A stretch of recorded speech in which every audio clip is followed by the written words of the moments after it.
welcome to our deep dive, Yeah.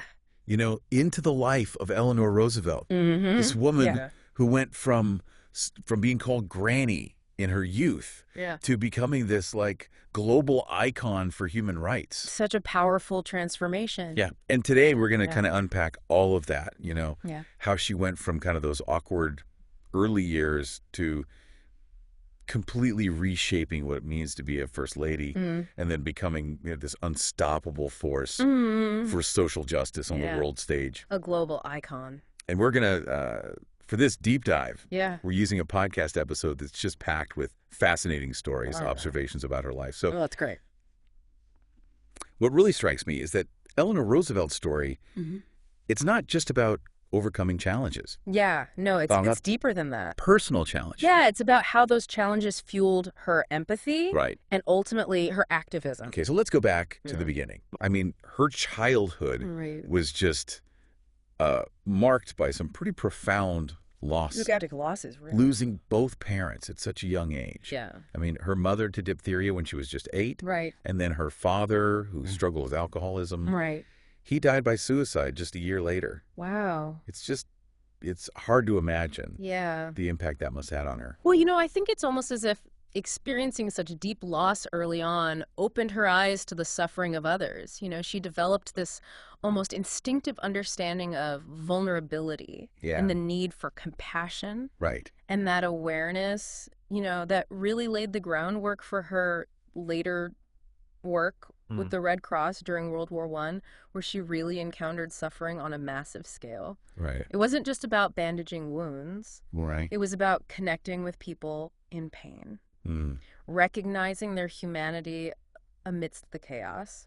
And it wasn't just losing your parents either. Right. I mean, there's that famous nickname Granny. Oh, yeah. Given to her by her own mother. Can you imagine being called that as a young girl? Yeah. Oh, my gosh. You could really sense the criticism she faced for her appearance and demeanor. Right. Even within her own family. Exactly. It speaks volumes about the societal pressures women faced back then, particularly around beauty and conformity. Yeah. You have to remember, this was the late 19th century. Right. Social expectations were incredibly rigid. Yeah. And a young woman who didn't fit the mold could easily be dismissed or ridiculed. Yeah, and then comes the marriage to Franklin. Oh, yeah. Her distant cousin. Right. And let's be honest. Complicated. Their relationship was anything but simple. It was definitely complicated. Yeah, there was disapproval from the start. Especially from Franklin's formidable mother, Sarah. Sarah Delano Roosevelt. Yeah. She was a force to be reckoned with. Right. She embodied that old money, high society world, and she had very specific ideas about who Franklin should marry. Right. A marriage between cousins. Right. While not unheard of at the time. Definitely raised eyebrows in their social circle. Yeah. But I think Sarah's opposition went beyond societal norms. Okay. It was about control. So it sounds like Sarah really tried to sabotage their relationship.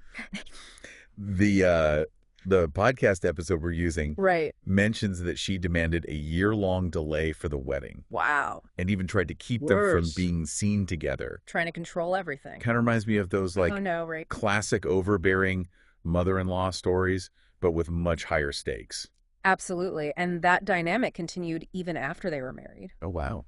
Sarah's constant meddling, particularly when it came to raising their children, really pushed Eleanor to seek fulfillment outside of her role as a wife and mother. Right. You can almost see how those constraints combined with her innate empathy pushed her towards social activism. And then there's that incredibly difficult period when she discovers Franklin's affair with Lucy Mercer. Heartbreaking. It was a devastating betrayal. It was. But what's interesting is that Eleanor later described this time as my emancipation and my education. Oh. It's almost like the affair, as painful as it was, forced her to confront the limitations of her marriage and gave her the space to find her own voice. It's a testament to her strength and resilience. Instead of being crushed by the betrayal, she used it as a catalyst for personal growth. Right. Think about it. This is the early 20th century. Divorce was still quite taboo, particularly for someone in their social standing. Right. And yet she found a way to redefine her marriage, Mm-hmm. to create a new kind of partnership with Franklin that allowed her to pursue her own interests. Yeah, it's like she had this inner fire that had been smoldering Mm-hmm. and now is finally starting to blaze. We see her diving into all these social causes and Yeah. politics Right. with this newfound passion. Mm-hmm. There's her early work championing women's suffrage, Absolutely. her tireless efforts with the League of Women Voters, Right. and her commitment to labor rights, Yeah. speaking up for workers in factories Mm-hmm. and sweatshops. Right. She was challenging the status quo at every turn, Yeah, she was. even teaching at a school Wow. for working-class girls in Greenwich Village. That's incredible. It's just clear that her experiences, Yeah. both the painful ones Right. and the empowering ones, Right. were shaping her into a true advocate for social change. It's fascinating, isn't it? Yeah. This period leading up to the 1920s was a time of tremendous social and political upheaval. Right. The women's suffrage movement was gaining momentum. Yeah. The labor movement was fighting for fair working conditions, Yeah. and the world was still reeling from the aftermath of World War I. Eleanor was right in the thick of it, Wow. absorbing these different perspectives and Yeah. learning how to navigate complex social issues. Right. It was like a crash course in activism and a masterclass in empathy. And then right when it seems like Eleanor is hitting her stride, fate throws another curveball their way. Oh, no. Franklin's polio diagnosis in 1921. Wow. Talk about a life-altering event. Yeah, for both of them. He was a rising political star, He was. and suddenly he's facing the prospect of never walking again. Right. You have to wonder, what impact did this have on Eleanor?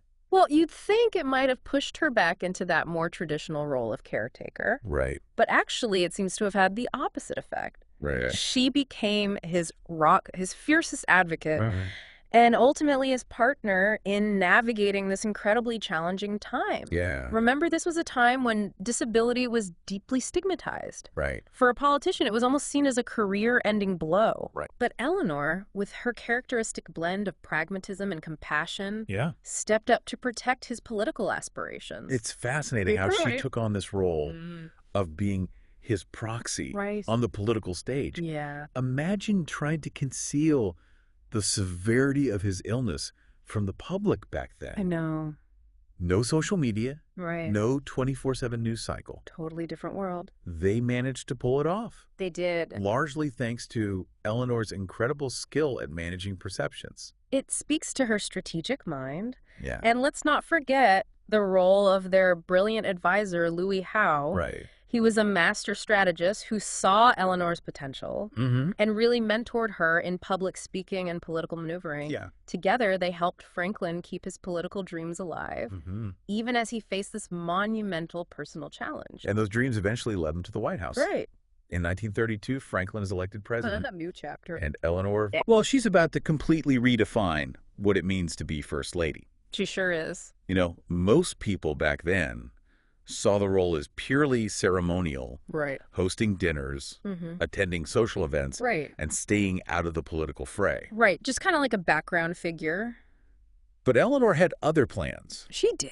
She was determined to be more than just a figurehead. Absolutely. She saw the platform of the First Lady as an opportunity to amplify the voices of the marginalized, Mm-hmm. to push for social change, Yeah. and to challenge the very systems that perpetuated inequality. Powerful platform. And boy, did she ever. She really did. I mean, the country was in the throes of the Great Depression. A difficult time. Unemployment was skyrocketing. Yeah. Poverty was widespread. Right. And people were desperate for hope. Right. And Eleanor, she didn't shy away from the suffering. She did. She visited those struggling coal miners Yeah. in West Virginia, Huh.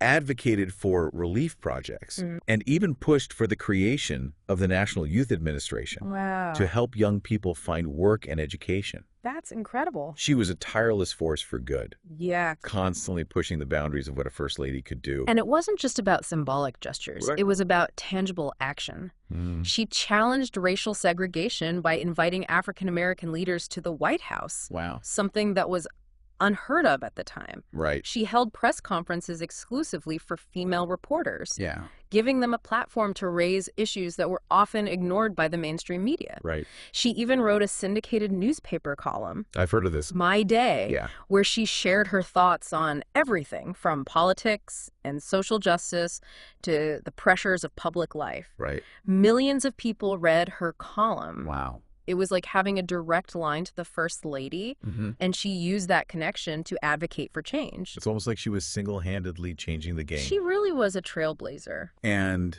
she wasn't afraid to disagree with Franklin publicly, Right. especially on issues like the internment of Japanese Americans during World War II. Controversial issue? While Franklin was swayed by political pressure and public fear, Eleanor saw the injustice of it Yeah, and spoke out against it. she did. And this is where her deep-seated sense of morality really shines through. Absolutely. It wasn't about political expediency. Right. It was about standing up for what she believed was right, even if it meant going against her own husband, Wow. the President of the United States. She was truly a woman of principle, Yeah. guided by her empathy and her unwavering commitment to human dignity. And even after leaving the White House, Right. her work was far from over. No, not even close. It's like she shifted gears, taking her advocacy to Right. like a global stage. Yeah, to the world stage. In 1945, Okay. she was appointed as a delegate Wow. to the newly formed United Nations. Huge. It was a pivotal moment.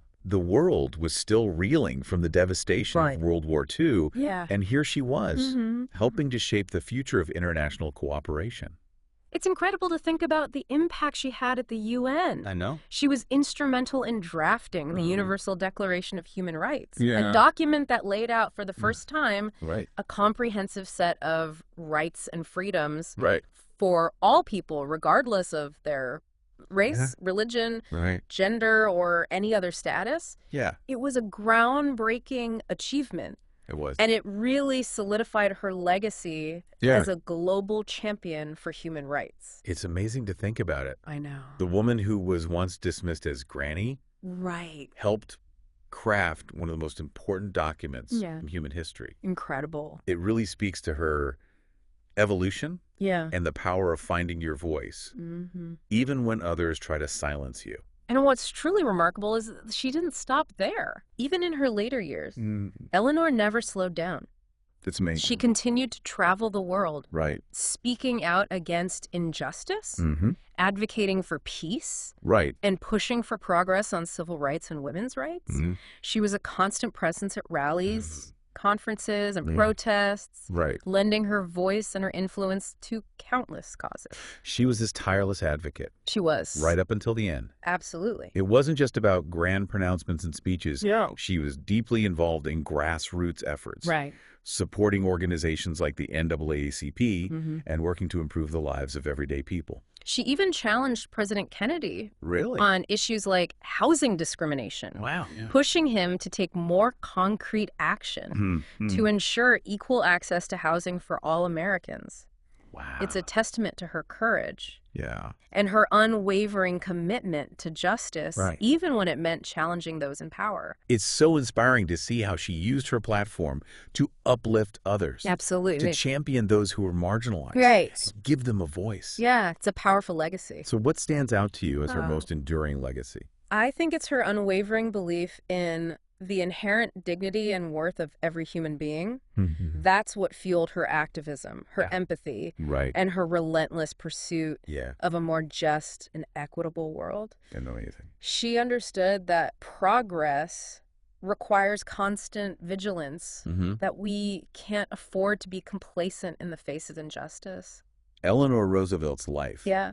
is a powerful reminder that each of us has the capacity to make a difference. It really is. Her journey from a shy, insecure young woman to a global icon Yeah. shows us that even amidst personal challenges Right. and societal constraints, Yeah, absolutely. one person can have an extraordinary impact. Her story really leaves us with a question to ponder. How can we, inspired by her example, use our own voices and actions to create a world that reflects the values of equality, compassion, and justice that she so fiercely championed?